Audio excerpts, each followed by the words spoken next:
All right, everyone, welcome along to another episode of the Martin's World podcast. Guys, before I introduce today's guest, I'd like to just quickly remind you that if you want to support the show, if you want to support the fight for cannabis legalisation in Ireland, you can sign up to the patreon.com/Martin's World, or you can also make a donation in the form of Bitcoin through the link found on martinsworld.ie. All of the funds, guys, will be used to establish a cannabis activist hub here in Cork City, where we can bring together the cannabis community to socialise, but to organise ourselves and to be better represented in the fight for cannabis legalisation in Ireland. Legalisation is certainly on the horizon for us, guys, so we have to make sure we get together so we can be better represented in the policies that are made, that are basically going to govern our community. So guys, today's guest has been on the show again before. His name is Philip Anthony Bevington, but we're going to call him Tony for the for the show. Yeah, he's 80 years of age, and he was caught with 26 cannabis plants. He was growing those cannabis plants illegally because of a stage 4 terminal kidney disease that he was suffering with at the time. But he's since gotten a private prescription now and has gotten access to cannabis illegally. But he still can't grow his own plants, and he's going to continue to fight for his right to be able to grow cannabis plants. Because he really enjoyed it, and he believed that the oil he was producing was just as beneficial as the oil he was getting now, and it came without the massive cost that his now private prescription comes with.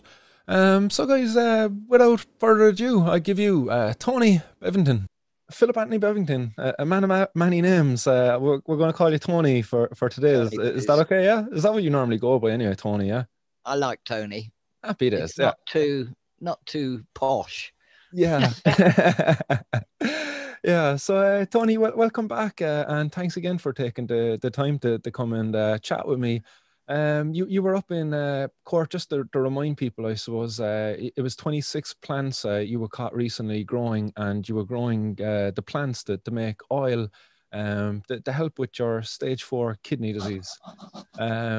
So I suppose before we get into all that, how is your condition right now? How's health? How's life?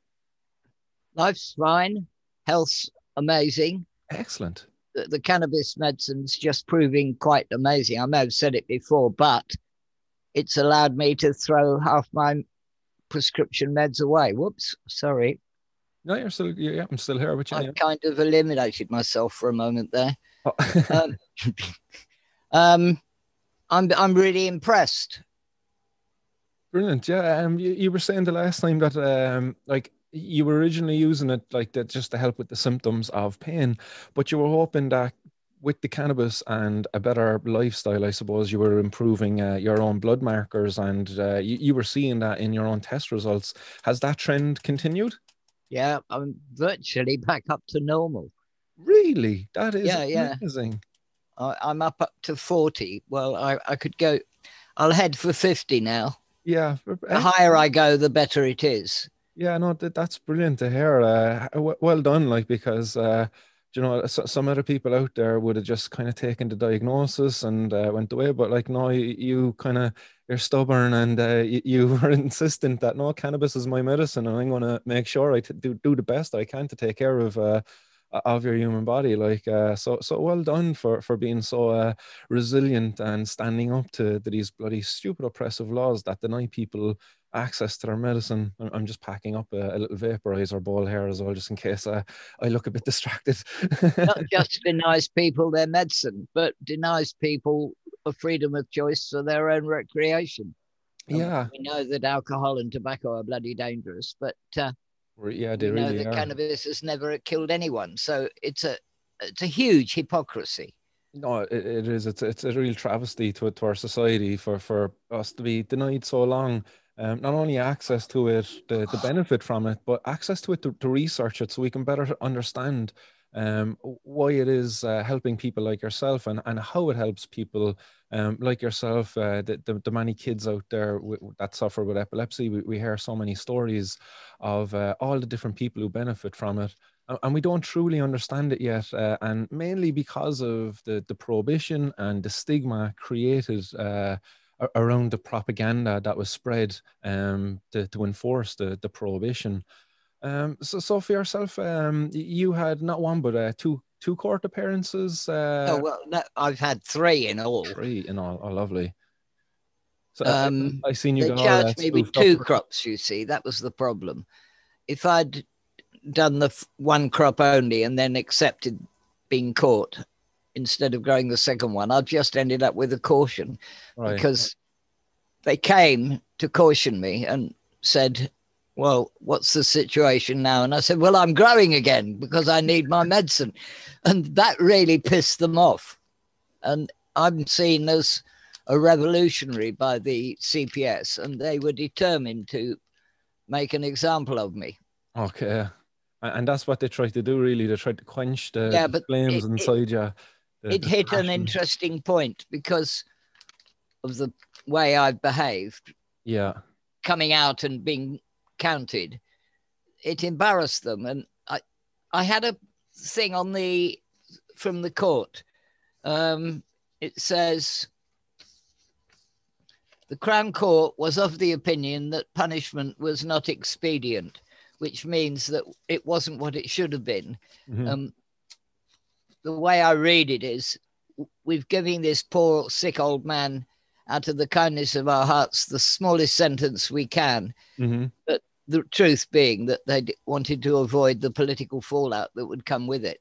Of course, like imagine if they had to put you into prison, like there would have been tremendous support out there, I'd imagine, but behind that, because nobody wanted to see yourself be put in behind bars for growing a bloody plant at the end of the day, for your own personal use too, for a real serious Theoretically, condition. according to the guidelines, I could have had 28 years because 2 crops, Yeah. 14 years a crop. I could have Oh. maximized it and What would gone it for be? 28 years. What I would have loved to have seen, actually, if you did get hauled off the prison and you were behind bars, you now hold private prescription for medical cannabis.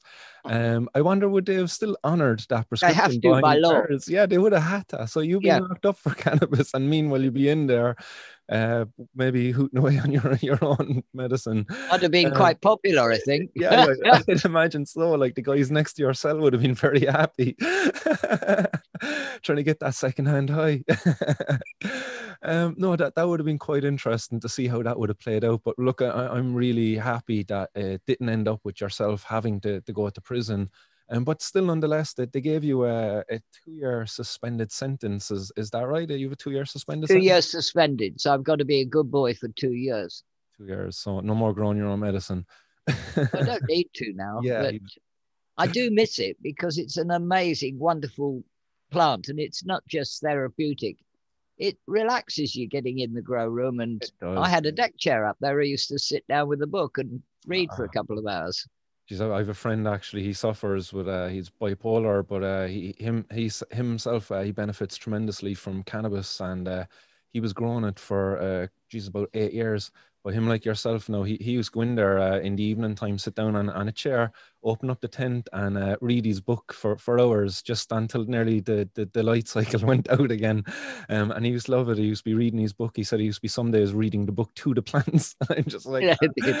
but the guy, he suffers with bipolar, and he said just that aspect, spending time doing something with his hands, working, making a produce, like he really liked that aspect of it. But he got raided, and he found himself in front of the judge. It got thrown out, actually.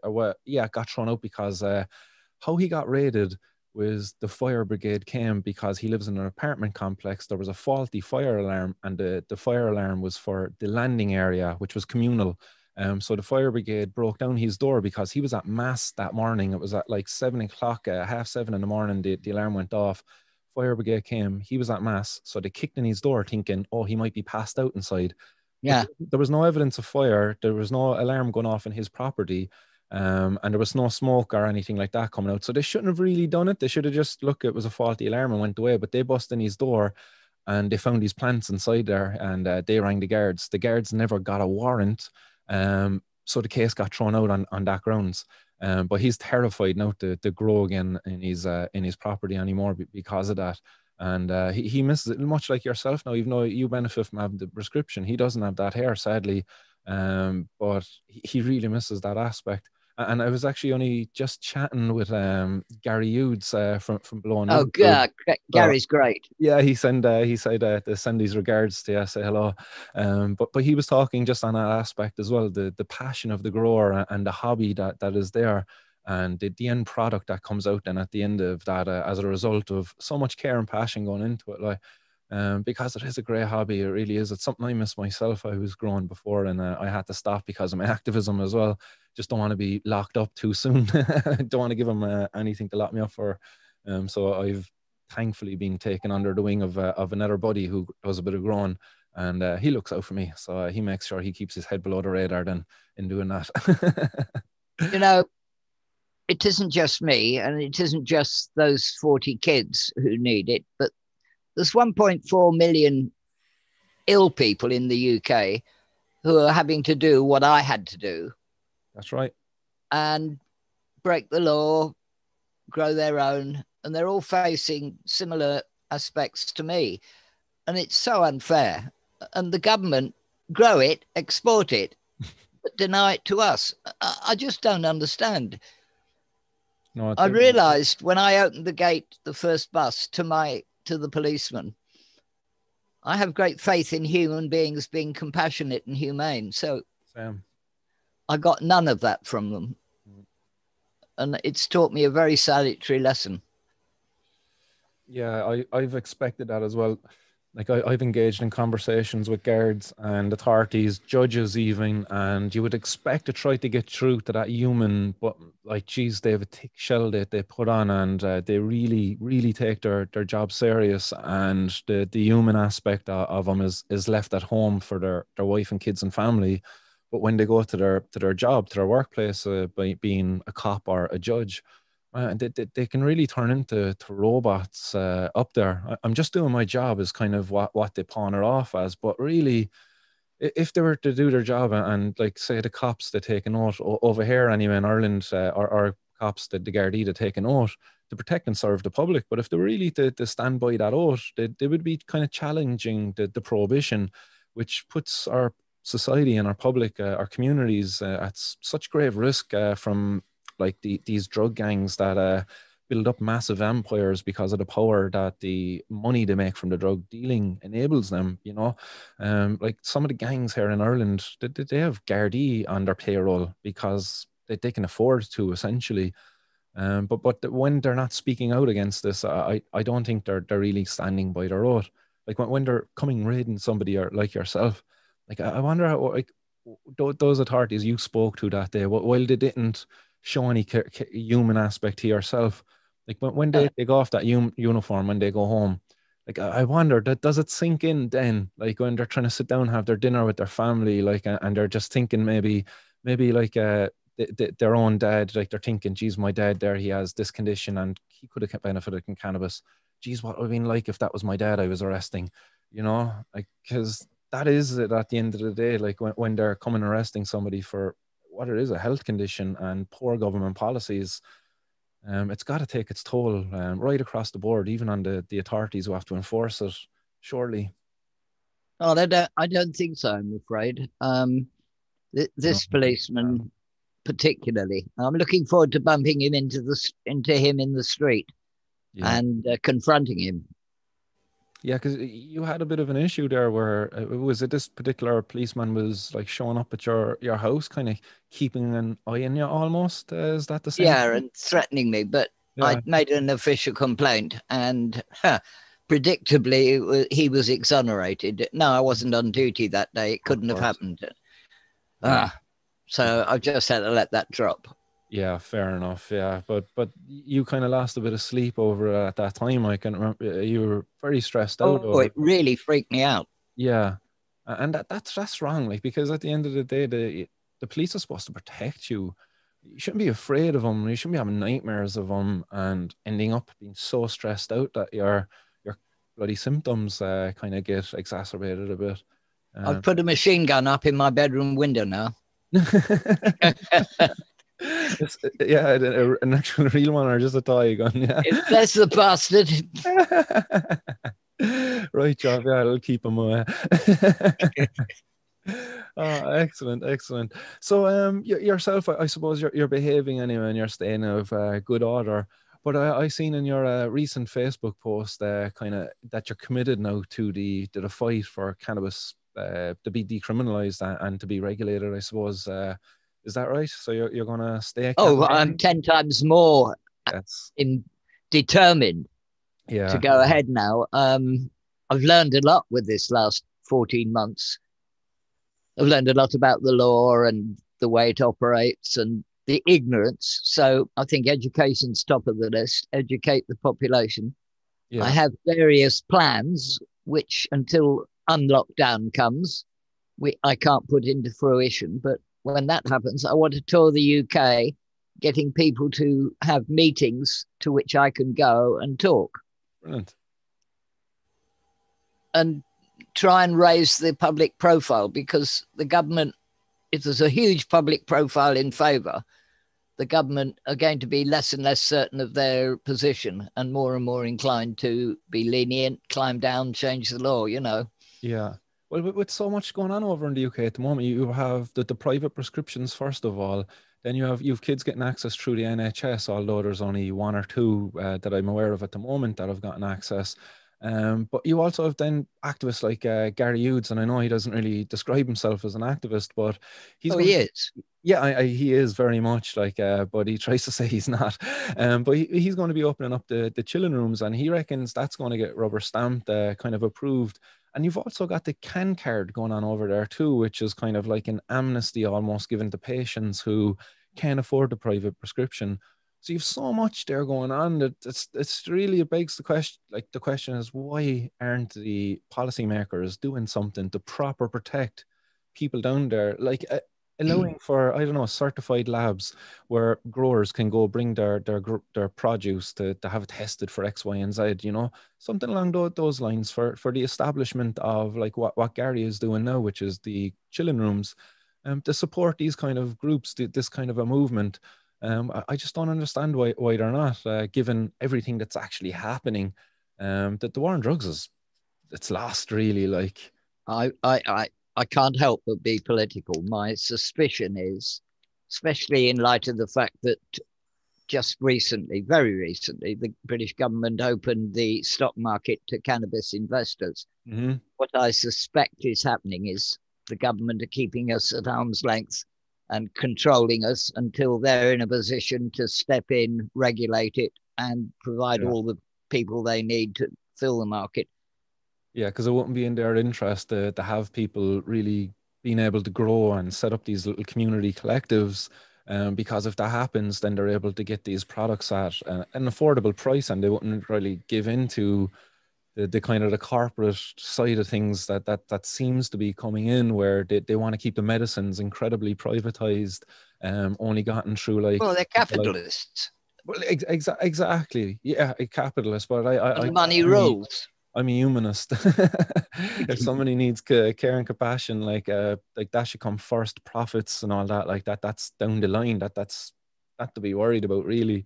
So I've been exploring cooperative growing, mhm. because if you get enough people together, you can afford a license. If you can afford a license and the initial running costs, there's no reason why a cooperative couldn't grow as well as GW Pharmaceuticals.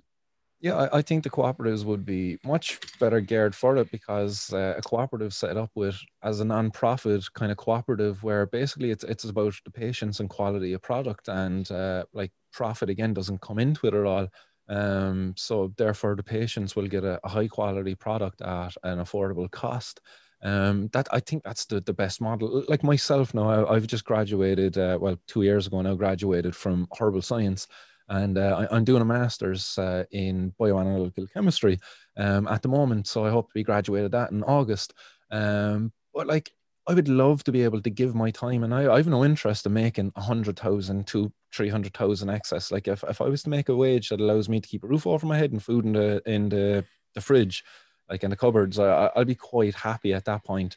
And knowing then that the work I'm doing has a tremendous benefit to people, say like yourself. If I was able to get into, I don't know, the research side of it, or the clinical side of it, or the analytical side, because I'm knowledgeable to get into either of these things if an industry was to be set up. But I wouldn't want to be doing it in the interest of profit, or to be making a business for myself. It'd be about the people like yourself, the patients, the community, and getting it out there, an affordable product to them. So like I'm very much against this kind of capitalist mindset, like, oh, where they want to keep it basically like a monopoly almost, like for the big boys clubs, the elitists, the boys with the money. People with the money now will just make more money, Yeah, and that sucks. and it really does suck. Yeah, because we've tremendous people like Gary talks there, and again I keep mentioning Gary because I was only just If talking to he him. opens his chilling room, Yeah, I'll open one in Cornwall as well. brilliant. Yeah, excellent. Well, if he opens it before 4:20, let's maybe try to make a date, and we'll meet over there, all three of us, and have a good old session and chat. I'd love that, because I promised him as soon as he opens the door, I'll certainly hop in the car and get the ferry straight over. So yeah, I'll be up for that. Yeah, we'll see what happens with Brexit. I might have to get a visa. It's interesting. On my court form, it says I was prosecuted for cultivating cannabis plant, a Class B controlled drug. Well, it isn't. It's a Schedule 1 Class B controlled drug. So I'm now wondering whether there's a Class 2, a Class 3, and a Class 2 and 3 A and B, in which case I might have a ground for an appeal. Okay, yeah, interesting. So it's a Class B drug, as they said, is it? Mm. It is a Class B drug, but a Class B under Schedule 1, Yeah, and there's a Schedule 2 and a Schedule 3. that's I've right. yet Yeah. to do Oh, some research and they just find said a out. Class B, and they never gave you the schedule, is it? No, they didn't. Okay, interesting. Yeah, so you might be able to appeal it on that grounds and get your suspended sentence done away with then. And of course, I paid £21 victim surcharge. And who's your victim? Does that Me. come back to you? Do they post it back out you? Bloody cheek. And I haven't paid it yet. Bugger them. They can wait.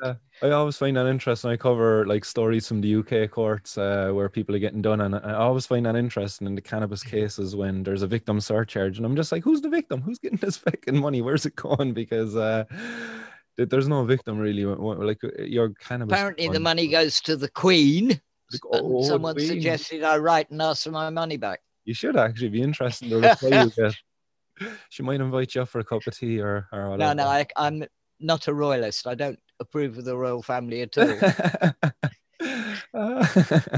But still, if she's got your money, like it's worth a visit, like to get it back. I would probably pop them. Yeah, bring down some hemp teeth or you know, a nice tincture. Oh, what a good idea. Yeah, maybe that's worth it. I've got some really nice CBD tea at the moment. Oh, really? Yeah, excellent, excellent.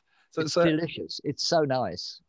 Very, very nice. No, it's there's a tremendous offering out there of products at the moment, and I'm hearing a lot about CBG at the moment as well. It seems like the CBG is making a bit of an emergence there as another one of these kind of wonder compounds within the cannabis plant. But again, like it's whole plant where it's at. There's no single compound in there. It's the whole plant is what we need, full spectrum. Because it'll be all this CBG and CB whatever defeats me. I'm not that sort of a person. I'm much more interested in making a fight for people's freedom of choice. Yeah, I think it's just all marketing really, and a lot of the times it's people who aren't willing to talk about cannabis and cannabis plant extracts, and they just want to talk about, oh no, I'm just talking about CBD. Oh, I'm not talking about this narcotic drug. I'm talking about CBD, or I'm talking about CBG, and it's like a scapegoat. It's almost like gives them this kind of I don't know, the safe space almost where, like, you know, and I don't really respect that a lot. Like, if you're going to talk about like cannabis, if you're going to talk about CBD, you need to mention cannabis and talk about full spectrum. CBG, you have to talk about cannabis full spectrum. You have to address the prohibition.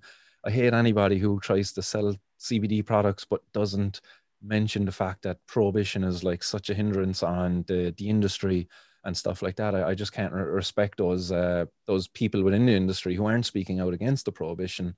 It's just like, you know, come on. And I'm more to allow people to smoke it recreationally as well. I think agree, you yeah. should only inhibit that sort of thing if it's dangerous to health Yeah, I think or it harms someone else, and in neither instance does it. So I can't see the point. I would take a different stance over heroin and cocaine, maybe, but yeah. But even if they were regulated, would you agree with the you're criminalization of those drug users, though? well, yeah. I think a health and science approach rather than a draconian approach, Exactly, yeah. which the governments have loved for the last 100 years. I've certainly reflected on something there lately, and it was after listening to a podcast with Joe Rogan and Professor Oh, no, you Carl could. Hart. Yeah, I listened to him an awful lot. Like, but Professor Carl Hart was on recently, and he talked about it, and it just got me thinking about things. Because Carl Hart, he talked about the fact that heroin was his drug of choice, and he liked to snort it some evenings. And like he just went on about it, and he really normalized it in a certain way, and it just really got me thinking about like, when we're having conversations about decriminalizing cannabis or legalizing cannabis, a lot of the times ourselves as campaigners, we can be very stigmatic actually towards other drug users.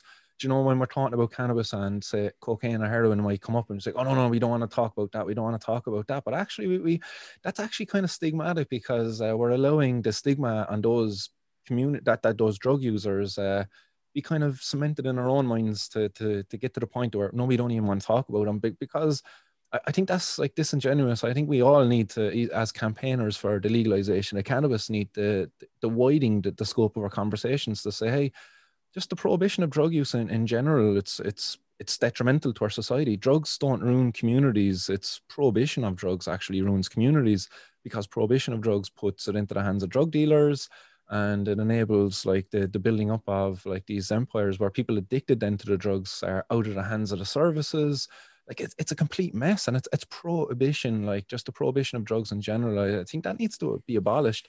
And I think myself, I think I just have got to the point where I'm not going to allow that stigma myself to be kind of put across from myself.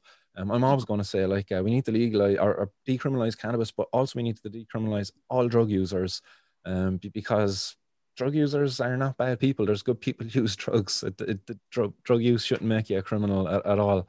So Have I you think seen Joe Rogan talking to that guy about mushrooms? Paul Stamets. Yeah, Yeah, I did. Yeah, I've watched all those, and I've watched Paul a that lot of. was so good, really amazing. Yeah, really opened my mind as well. Yeah. Paul Stamets, he's amazing. I tried to set up my own mushroom company actually after being really inspired by Paul Stamets. It was the super fungi is what I was calling it. I was looking to sell lion's mane, cordyceps, and stuff like that. Might even get back into it because there's certainly a market out there for it. But mushrooms, like even the psychedelic ones, again, when we go back to it, the prohibition of drugs, let's say, and you look at the list of drugs that they prohibit, when you look at things like cannabis, psilocybin mushrooms, then you've other kind of plants that fall in there, like the ones that are used for ayahuasca, that contain DMT, that they're all prohibited. And these are amazing tools for humans that we've used. Like ayahuasca, there's recorded use for over 5,000 years, I believe. Mushrooms, I think that they go back over 500 years in kind of recorded use. And the prohibition of them was only, what, 30, 40, 50 years old, 60 years old, like the prohibition of these substances. We've been denied access to tools that we've evolved alongside of all along that have possibly been the root of the setting up of certain religions. You know, like I don't know if you've read the book The Sacred Mushroom and the Cross by geez, you No, might I haven't. Allegro. Oh, well, he talks about it that basically Christianity was set up off the back of a mushroom cult. That if you look at like within like certain symbols within kind of the Christian religion, there's a lot of representations of mushrooms. So one representation of the mushroom, which is the halo around the head of these people who are like saints or what have you. You see it a lot in the stained glass kind of windows. They'd have a little halo around their head almost.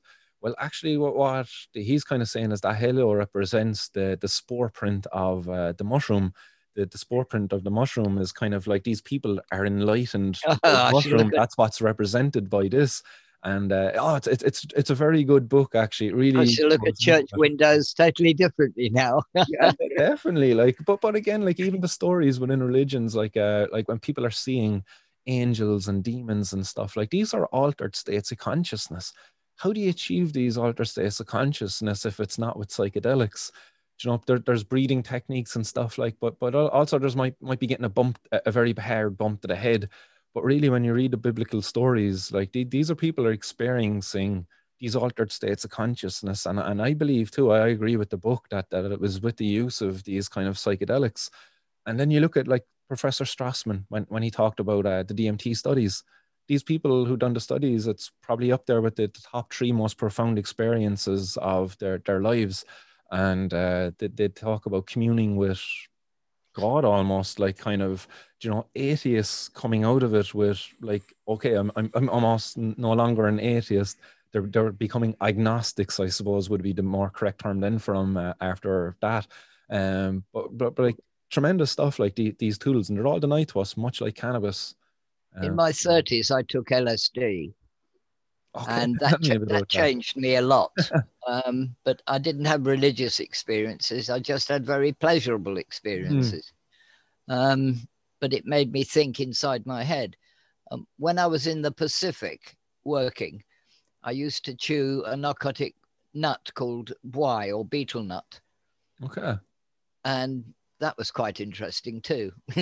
Very nice. I don't know of this nut now, so I'm not too You can sure how get it it in works. India. It's a nut, and you break open the nut, chew it, Yeah. and you add the leaf of a pepper plant along with a little dash of lime, and your Ah. spit turns incredibly bright red. You spit like hell, but when I did it, I'd come out in a sweat right across my forehead, and then Yeah. I'd go and teach in class. Okay, so what were the effects like? Was it kind of sedating or was it Very sedating, yeah. sedating and relaxing? And you would hallucinate a wee bit. Oh, really? Yeah. Okay. But everybody did it in Papua New Guinea, even the little kids. No way. Even the little kids. Yeah, I'd Interesting. seen 2 year olds chewing it. Okay. Yeah. So and obviously it's not dangerous. So if that's the case, Well, they say it can give you cancer of the throat. It's just another drug. yeah, yeah. That well, they try everything gives you cancer really when you look at it hard enough. That's Yeah. interesting. All right, so just go back to your LSD experience. While like I've had, I can count on my one hand the number of LSD. I think it's three times now I've taken LSD myself. But the way in which it opens up your mind to the way of thinking, because I didn't really have a religious experience. I tried DMT, and I can certainly say with DMT there was this like religious kind of almost aspect to it, ancient. I don't know. It was very out there, but it was very like comforting. I really enjoyed it. I didn't feel threatened at all by it the first time. But what I came back from the DMT trip it was with a sense of acceptance with death. I no longer kind of like feared death because I used to suffer with like nighttime anxiety, insomnia, because of the thought of afterlife. I used to always be wondering the question, you know, if we turn off TV, is that what it's like when you die? It's just like turn Well, on we'll all TV. find out one day. Why Yeah, worry about it? exactly. Yeah, no, but for me, when I done the DMT, it kind of came back with like, oh, there's something you can't understand it, so don't worry about it. Like you've just said there, but DMT kind of gave me that. But with LSD, actually, I didn't get that, but I got an open, like the way in which it opened your mind and engage to think with different things. Now, in fairness, I was sitting watching the Pink Floyd at the wall now for one. Oh, great. Yes, I've done that too. Excellent, excellent. Delighted to hear. So like it takes you on a journey and it enables you to think in a way you can't sober. And it's very enlightening. And my buddy said it best actually that the morning after that night, he said it's like pressing the reset button or the refresh button, you know, where you clear all the cookies off your browser and now things are just working better. He goes, I feel like I'm young again, like being a kid where everything is amazing. He goes, like looking at this tree right now is like, this tree looks amazing. He said, you know, and we were sober at this time, but the residual effect was carrying on. Like, and even talking to him a week or two later, he's like, yeah, I'm still in a very happy place after that one LSD experience. Well, So I've had about 10. yeah, fair enough. Yeah, in your Um, lifetime. all within quite a short space of time. When Okay. I had a farm in Cornwall, Very and nice. on one occasion I was 3 o'clock in the morning. I'm well out of it, and I had to go up the field and check a cow that was calving. And I lay down in the grass, and I remember the dewdrops were so beautiful. Oh. And I put my hand up inside the cow to my shoulder, and the cow flicked my hand inside the cow, and that was freaky. I was like, oh God, this is so wonderful. That is a story, like deep into kind of like how deep into the trip the LSD were you? Are we almost at the end of it at that stage? I just can't imagine that must be tremendous, like because you're basically assisting with the deliverance of life into the world and what that must mean and what you must be thinking, like you must be really connecting with the cow. Yeah, well, I've delivered 200 babies in my lifetime. But like, how many of them did you do on LSD? None, none. Oh, Only animals, calves, and things like that. But okay. it never changed me that much. I think that from a very young age, I've had my consciousness has been cracked open, and the LSD took it open much more. Okay, yeah, that's interesting. All right, yeah, that certainly is interesting because maybe there's something there to that. That there's I can't remember where exactly in Mexico, but there's like a coming of age ritual even in the village where young people get to take part in psilocybin mushrooms, where it enables them just to find respect for their community and things like that. That it has its place there. Um, I wonder, like again, similar to the LSD, like psilocybin, how beneficial that would be to the many kids out there. Like in Ireland at the moment, we've seen an over 500% increase in the prescription of antipsychotic drugs to kids.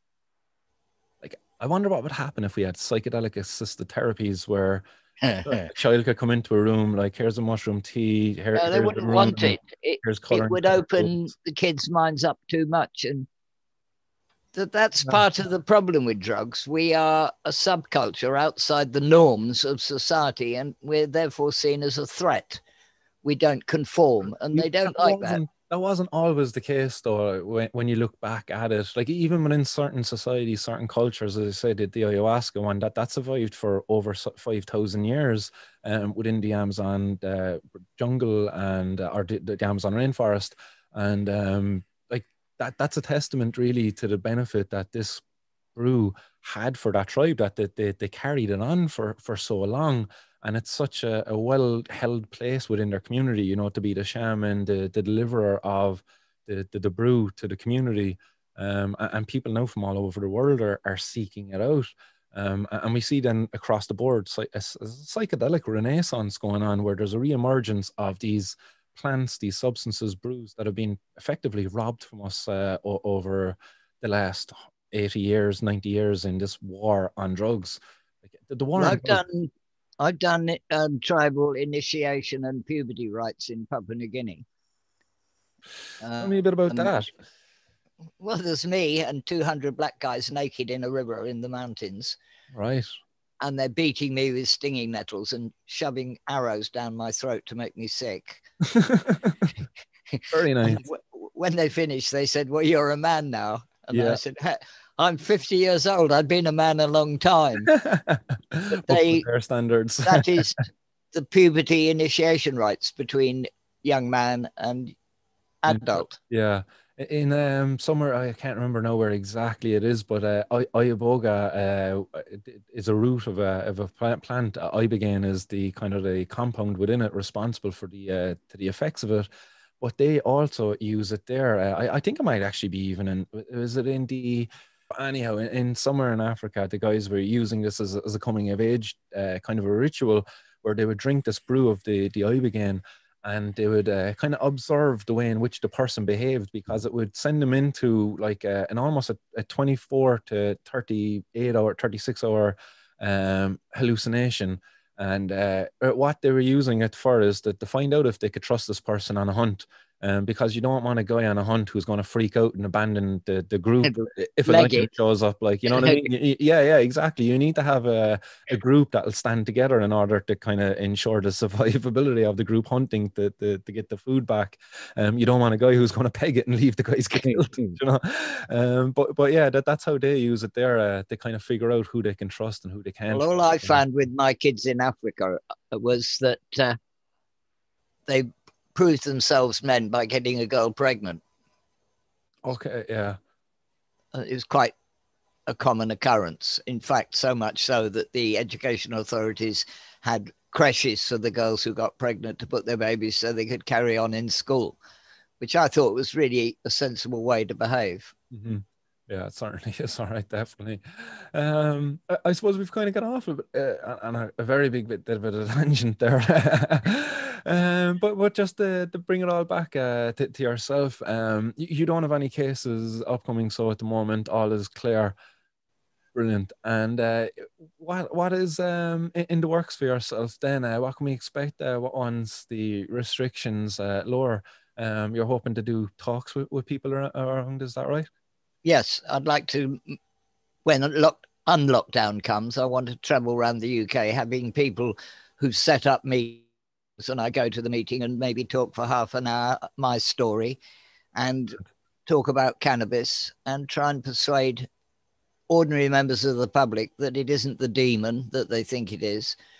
Brilliant. Look at me, so to speak. And will you be campaigning again or fighting for I could your come right to vote? Northern Ireland. I've never been to Ireland. Yeah. Well, I have to get you down to the Republic. I'm down in Cork, down in the Republic. I'm sorry. It's all Ireland to me, and it should be. Yeah, it's all one land. No, I'm glad you said that now. But well, no, I don't want to fall out with anyone. No, I don't think anyone will fall out with your hair because of this.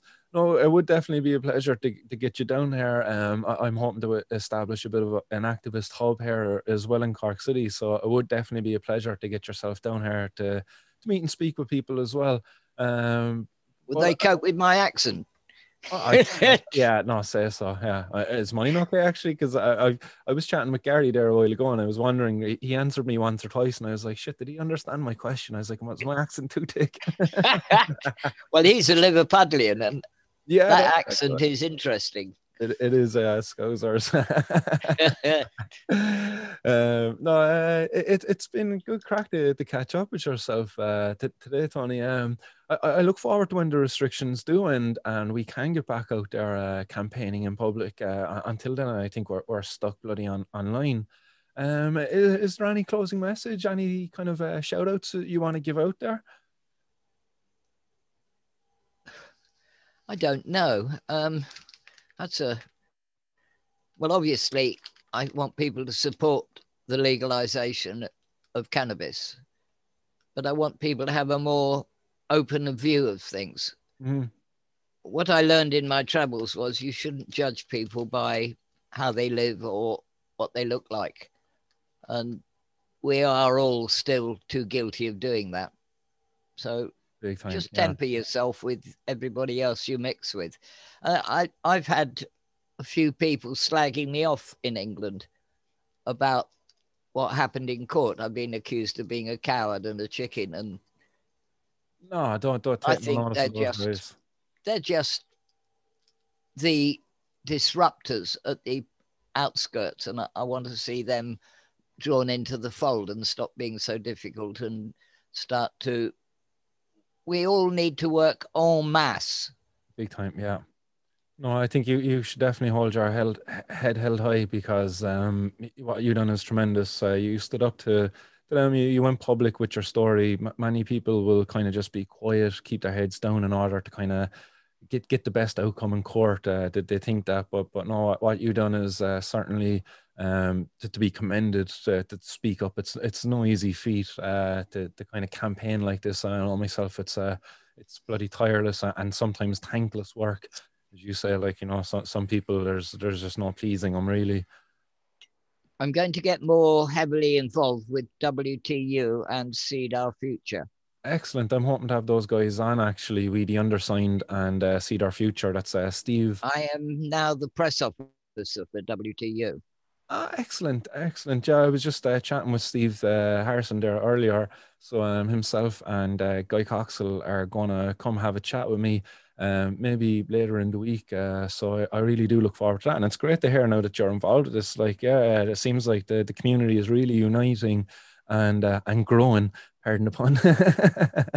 We But need 1.5 million at least to start to sway the government.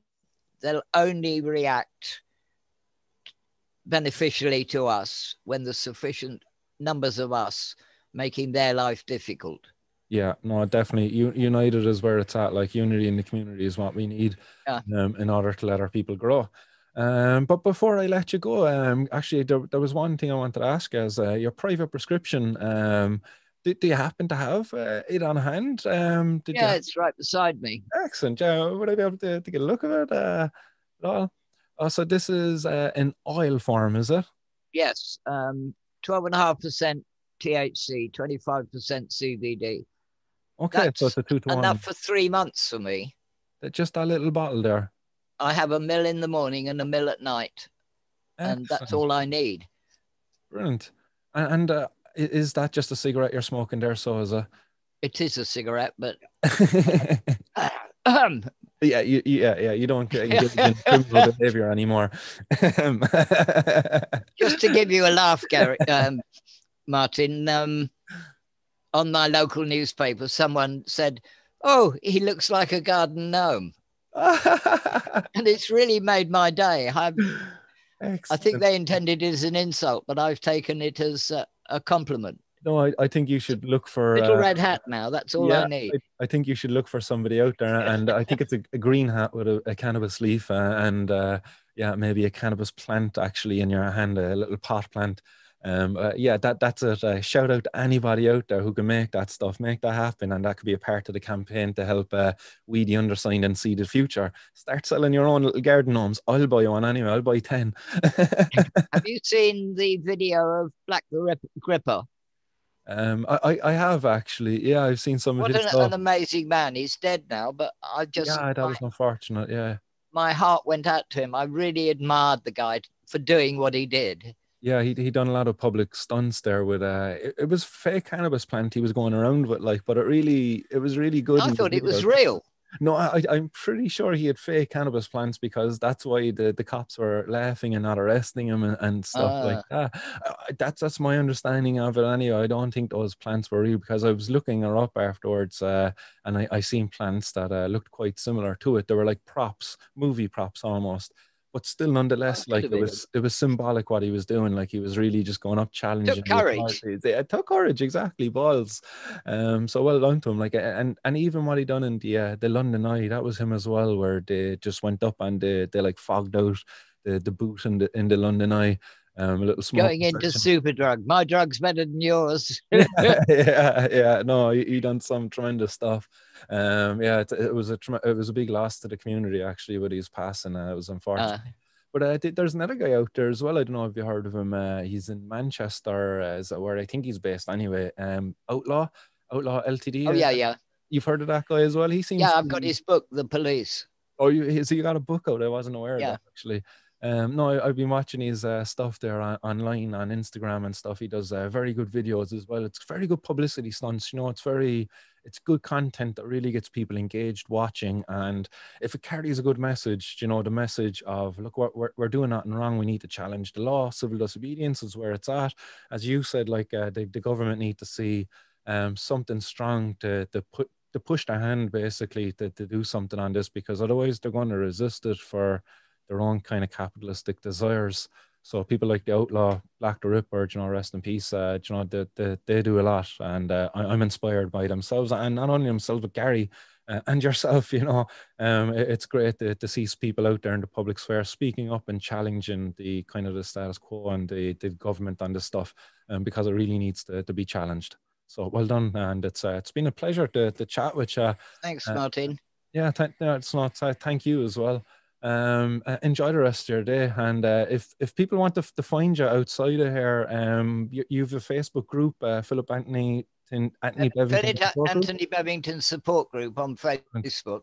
but also then get in touch with We the Underside, because you're now their press officer too. Yeah.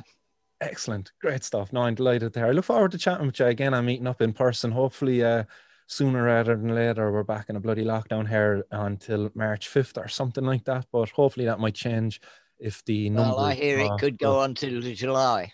Oh, jeez, man. That's... I hope they don't cut off our internet, because I'd be lost then. You know. Right. All right, Martin. Take care. You too. Yeah, enjoy the rest of your day, and thanks again for the chat. Oh, delighted. Anytime. Cheers. Bye. And there you go, everyone. I hope you enjoyed that interview with Philip Anthony Bevington.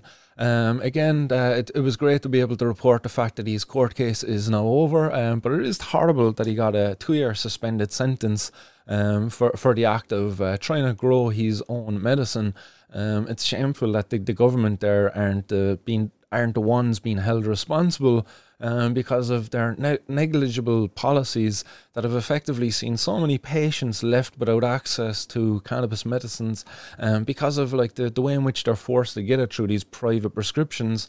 But look, it is good that it's over, and it's amazing now that Tony is going to stay on as a campaigner for the right to grow their own medicine and for cannabis to be legalised. As he said in the interview there, he really enjoyed growing cannabis, and I hope more people out there are inspired to grow their own and to dissociate with the black market if you don't know who your supplier is or who your grower is, that is. So guys, again, just to remind you, if you want to support the show, support the fight for cannabis legalisation, you have the patreon.com/Martin's World, and you also have Bitcoins through the link on martinsworld.ie. So guys, stay blazed and keep her lit. Peace.